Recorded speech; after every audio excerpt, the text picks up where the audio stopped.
Hello everyone. Can you hear me? Yes, cool. So show of hands, who likes React here? Shit. Okay, so I had a second talk about Next and Vue. Hopefully it's not too boring. I can kind of make it a bit more universal. Who's junior here? Well, junior or, don't have enough experience with React or Vue or JavaScript in general. Kind of same. Cool.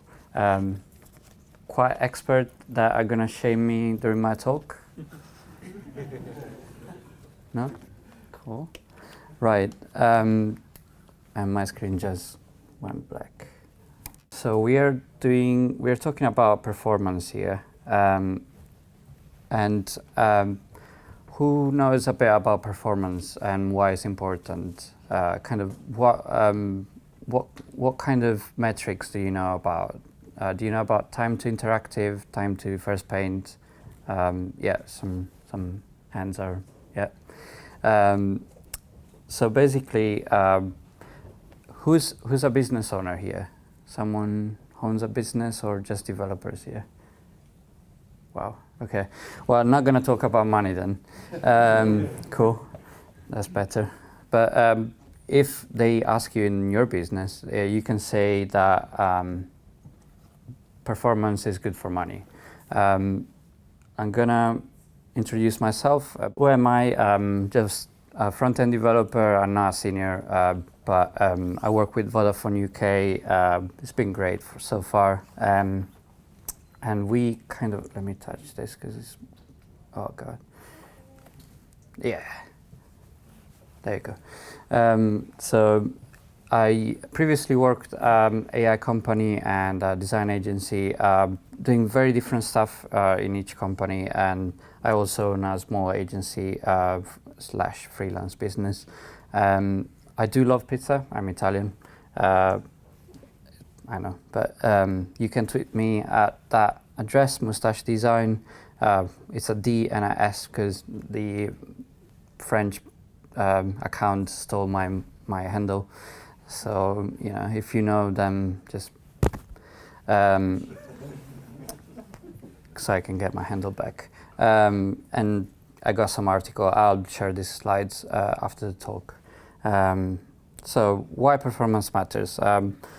I said that to the business owners and my managers, that these are probably some statistics that everyone says, but they're quite important. Like 100 millisecond improvement in performance results in 1% increase in overall revenue. 1% for Amazon is a trillion. 1% of a trillion, I don't know, but it's a lot of money. And then 53% of users will leave a mobile site if it takes more than 3 seconds to load. So that's quite a big problem, considering most of the websites that statistically are recorded, sometimes they take more than 5 seconds or even 10 seconds sometimes. In that case, we need to talk, because what's going on there? So why it matters? This guy, Jacob Nielsen, kind of says that in 1 second is about the limit of the user focus on your page. So if they lose focus for more than 1 second, they start to, watch Twitter, or someone tweeted at me, not gonna, I'm just gonna close this page, or I'm just gonna go to another tab. That is a problem because 1 second is easily achievable in performance. So if you're trying to get around, improving the site speed for a second, then you can do some easy things to fix that.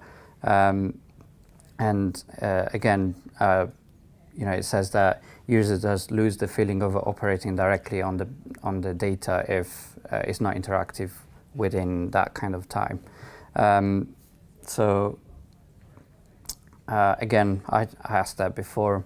You kind of like React more. I prepared 2 slides, one for Vue, one for React. I wanted to do Svelte as well because it's gaining traction, but maybe we can discuss in the Q&A.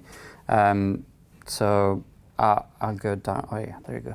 So React performance, React is more like a JavaScript engine. It doesn't really opinionate anything. It's more like it's just JavaScript, and it gives you an abstraction on the UI layer to show your pages and make it easier to work with the DOM and the events. And it's defined by Dan Abramov as a UI library. There is a good article that I can share later.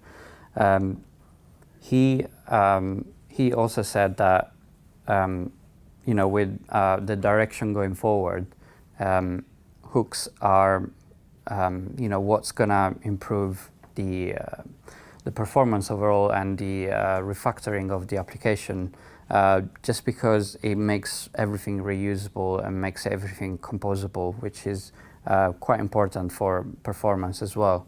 So some takeaways before I show the takeaways is that you should be able to improve the performance just by following what the default docs say about React in general.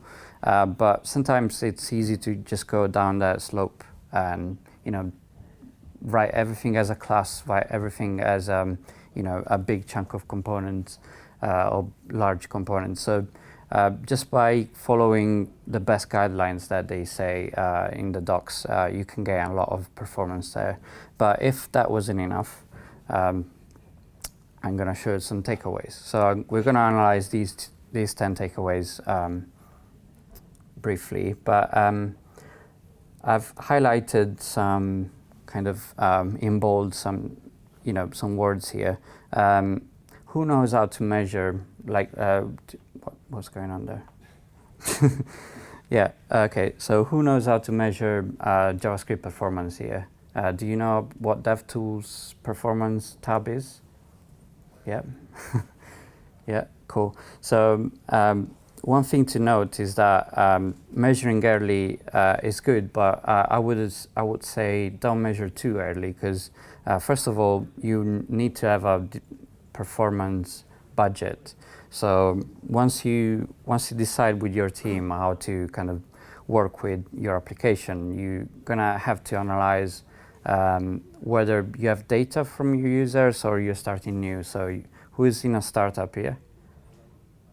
Startups? Come on, just one person. Two people. That's it? Wow, okay. So you're lucky then, because usually if you're not in a startup, you have data for your business, you have data from your users, and you're gonna be able to kind of measure a bit better how to tailor your performance measurements and budget. First thing I would say, if you're in a company, analyze your data, analyze your users, what their behavior is, how many are living on a specific page and why they're leaving. If you see that that page is particularly slow, or maybe has some loading UI issues or UX issues, then you can find that out. But at the same time, you want to track kind of a baseline where your users are kind of staying on that page. So once you have that baseline, you can set some boundaries, set some budgets on that performance. In terms of budgets, we're talking about time to interactive, which is how long the page takes before the user can click on stuff and start interacting with the page. How long it takes to paint the page. So paint in terms of how long it takes to make something visible on the page and kind of working. And then you got some other budgets like the bundle size, how big the JavaScript files that you're gonna have the user load are gonna be. And once you have those, you can set the budgets on with some tools, either directly from Webpack, or if you don't use Webpack, even Rollup or a Parcel, they have budgets on there. So once you have those, you can start kind of working to keep that budget below the threshold. So in a way, that's gonna do a lot for you. But I would say don't start early, as I mentioned here, because if you start too early, you're gonna lose too much time on the performance, where it might not be the best thing to do. So I would say start early as thinking about the process, thinking about the budget, but don't start improving performance or refactoring too early, because that's going to cause delays in your development time and problems with the team, and things like that are not as great in corporation especially. Another thing to note is the measuring needs to be done in the production build, of course. It might sound very, granted, but sometimes you forget, and you're in the development environment, and you're trying to measure stuff, and it looks very slow, and you don't know why. That's probably because the production build is not turned on. So React and Vue and other frameworks, they do lots of optimization on the production build that they don't do in the development to speed up performance and development time. So just make sure that you're in production. Another thing that I didn't mention here is that if you're in, if you're in incognito, it's much better, mostly because you don't have all this long list of extensions that I have. Extensions also work during the performance analysis and the audit, so make sure you're in a clean environment to have a better idea of what the performance is. Number 3, I would say, not in terms of importance, is to code split a lot. Who knows about code splitting here? Nice, awesome. So I'll skip that now. Number 3, code splitting, especially for routes, but also components, I think is fundamental. Is a key to lots of patterns. Google says purple pattern. The least you can load at the initial load of the page, the better. So think about Twitter. If you open Twitter initially, you're going to see on a slow connection, you're going to see the feed first.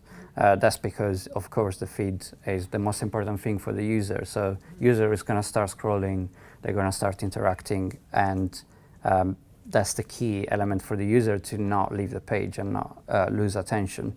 So splitting code components and bundles and routes is going to speed up a lot your performance budget.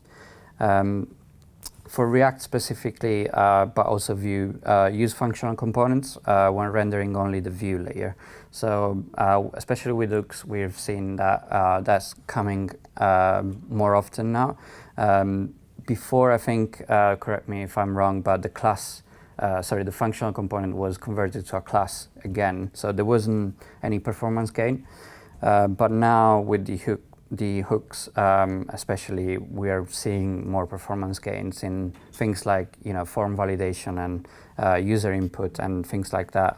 There are some metrics in place already that are noticing quite a big difference in speed once you factor in functional components.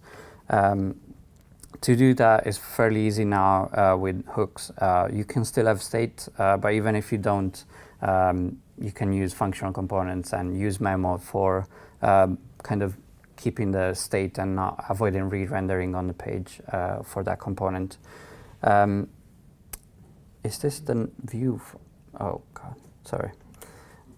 Yeah, that's the one. But again, it was the same slide. So React hooks, again, as I mentioned, it's not just for performance, it's also for reusability. So the more you reuse your code, the more efficient it is, the less the browser and the client takes to parse it. So once you, I'm going to kind of say that the least you do, the better, and the least you load, the better. So reusing the code makes your bundle smaller, splitting it makes it even smaller. So again, the less you load initially, the better for performance. Again, optimizing your bundles, there are lots of plugins in Webpack specifically. I don't have much experience with Parcel, but I think they have quite a good base as well. Mostly with Webpack, as far as I know, you got lots of plugins and even Babel plugins that really make your bundle more optimized. Imagine prop types. If you don't use TypeScript, they are quite useful for type checking and showing what's wrong with your types in the props that you pass. But sometimes when you optimize to the production build, prop types are still in the code, so you can remove them with a plugin, with Babel plugin. So that will strip out all the prop types from the production build, which is quite useful. It's not a big save, but it will decrease the bundle size. When we're talking about bundle, also we're splitting. So imagine you have a component that is in separate pages. You want to decide to load that component globally, so that is available everywhere. But sometimes that is convenient for you in development, but it might not be the best choice once you are in production, because if you just need that component in 2 or 3 pages out of 5 or 6, or inside other components, then that is gonna pollute the global bundle, and it's gonna be loaded initially with every other vendor bundle, so every other vendor script. So that could be a problem for down the line. Babel preset env is really, I cannot stress this enough, especially with what Microsoft said recently, that IE is not a browser.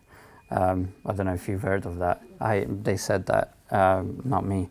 But IE, sometimes you go down to eventually IE9 even. And if you're working with banks or you're not gonna escape that, at least for now. But IE11 is usually kind of the accepted browser from Microsoft, and Edge, of course. But Babel preset env, by specifying how many browsers you want to support, you're gonna cut a lot of polyfills, and that, if you are loading polyfills, of course, that is gonna reduce the bundle again, and also optimize for the browsers that support ES6 and other features that are not in the not in the older browsers. So let's say if you have IE9 support, then Babel preset env is gonna load the polyfills for your kind of browsers that you support. But again, coming back to the user data that you have, look at what the accepted percentage of users you want to support. Let's say IE is 2%, and you got a client size of 1 million. Then 2% of 1 million, you have to decide whether that's useful or you can lose that. Eventually they can switch to another browser, or you can show a message saying that your browser is not supported. But with that comes, also progressive enhancement. So even if you support the feature, even if it doesn't break, maybe it's not gonna show the best experience to that browser, and that's fine, especially with CSS and features like CSS grid and Flexbox even. So coming back to the JavaScript though, lazy loading, that's coming similarly to code splitting. So lazy loading means not just code splitting, but also if you have images or other content or components or features or functions that you want to load, but not necessarily at the first page load, then that's a good opportunity to split them and lazy load them. I would say, again, doing the example of Twitter, but even Facebook and many other websites, they don't necessarily load everything at once, and the website is responsive. Although I don't particularly like performance in Facebook because it's quite slow sometimes, but Twitter is a good example, especially the PWA that they have. They load just the feed, and that's lazy loaded the rest of the features like login, the most famous tweets and whatnot, the hashtags and stuff. So that is lazy loading, and it's going to increase the time to interactive budget. And then again, this is more technical, and probably who knows about turbofan? Okay, so the way JavaScript works is they pass through a compiler. Because JavaScript is parsed, you don't actually, the machine doesn't understand that language until it's compiled. In regards to languages like C or Java, these are type languages, and they go through a build process beforehand. That allows them to be more performant usually, and allows them to spend less time on the client side to parse the JavaScript, parse the code. One way that is optimized for JavaScript is that if you have proper code practices, aka TypeScript or Flow, or you're really good at just writing JavaScript for some reason, you manage to get to that kind of preferential. It's like the fast track in the airport. You go through that fast track, you're fine. Your JavaScript is compiled down to machine code and kind of goes very quickly. The other problem is when you find a function that has 2 arguments, and that one of the arguments is a number and one is a string. What happens then? Anyone wants to guess? A number plus string. It's very easy. Come on. It's a string. So the problem with that is that the compiler doesn't know that. It doesn't know what A is and what B is. So if A is a string and B is a number, there's going to be a problem, because the compiler needs to go back and say, okay, I need to check, what happens when A plus B is not a number, and sometimes it's a string, or sometimes array plus object is 0 or something. It's interesting. JavaScript is quite complicated. So once you have that problem, turbofan doesn't kick in, which is the fast compiler, the fast track. So you go to bytecode, which is the, let's say, the long queue in Luton Airport, where you usually go. I'm joking. You obviously pay for fast track, like me. No, I'm joking. I've never been. So turbofan is the preferential way of doing that. But unfortunately, most of the time, if you write just normal JavaScript, you can mix arguments. You can expect things to be string, but sometimes they're not. And you eventually go into bytecode, which is very slow, and that's what kind of gets flagged in the performance tab when you see red flags here and there. It's either, it takes too long to parse it, or something is wrong and you have to fix it. So writing TypeScript and Flow really helps with that, because you're writing code that is never going to have these decisions, is usually more performant for that sense. Of course, you also have, other neat features. So like, IntelliSense and things that are doing development rather than doing client side. So they're going to say, oh, this is not a string. What are you doing? Go back and fix it. That's really useful. So it doesn't say that, but because I didn't want to opinionate what you can use JavaScript, you can use TypeScript, Flow, or other kind of typed languages. Even CoffeeScript, but that's bad. So yeah, TypeScript really helps with that. So eventually this is the number 10, but actually this is one of the most important, because the more turbofan kicks in, the faster the parsing is going to be. So really pay attention to that. If you can, have time to learn TypeScript or Flow, it's going to be really useful. You're probably not going to notice at first, but when you see about performance and when you start actually optimizing the page, it's really going to kind of change your idea of performance and JavaScript in general. If you want to do Vue stuff, I can also show what takeaways in Vue you have. Otherwise, I'm going to just show a quick cheat, well, not cheat, but this is obviously Vue specific, and I'm sorry if it's a bit small, and try and zoom in. So in here you got, imagine you have a page where you're loading, again, lazy loading stuff, and some functions here are fairly heavy in terms of performance, and heavy in terms of parsing and even kind of running that function. So imagine you have an animation that kicks in and then another one that is really heavy.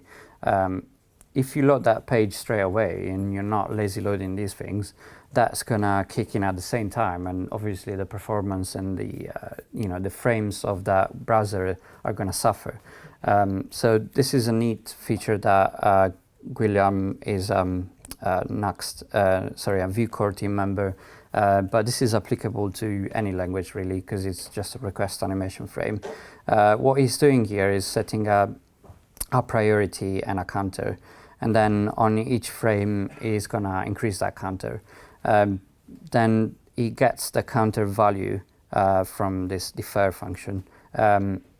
That method is going to return 1, 2, 3, 4, 5 until the end of the counter here, which is really simple function. But what this does is basically creates a lazy loading in a couple of lines of code, because you're going to load that page and then you're going to lazy load all these components. This is assuming you have some kind of framework on top. So it could be React, could be Vue. With Vue, you got vif to kind of render or not the component. And with React, you got just simple if ternaries and even JSX control statements. But with that, you can render or not something. And that is mostly for the browser performance. It's not for the parsing. This is more a way to defer, as I said, defer some kind of logic and heavy instructions for the browser. So, and this of course uses request animation frame, which is gonna allow the browser to render and paint before blocking the rendering here. And of course that's the Vue kind of syntax. So you load vif defer 0.4, so it could be 500 or whatever. It's going to be frames per second. So 4 is quite a small number, but it could be 500, could be 1000. And this is effectively going to load this component only after that kind of frame count passed, which is quite cool. I thought it was a very small chunk of code that's going to improve the performance a lot, especially for animation. Again, this is Vue specific. I had 55 to 86 kind of best practices on this repo in Vue. Next specifically, we're going to see it later, but after the performance, it kind of got much better with just a few tweaks and lazy loading some components. So it's not perfect, but sometimes perfect is not what you need. You just need to get down to some kind of budget that you set for yourself. So in this case, this is on a Nexus mobile phone with 3 times slowdown and I think 4 times the speed of the broadband. Anyway, it's basically what you get in the audit if you search for mobile in Chrome DevTools. So it's not by no means the best performance, but the gain that I got from just following these few tweaks is about 35%. So it's quite powerful. That's it. Let's go for Q&A.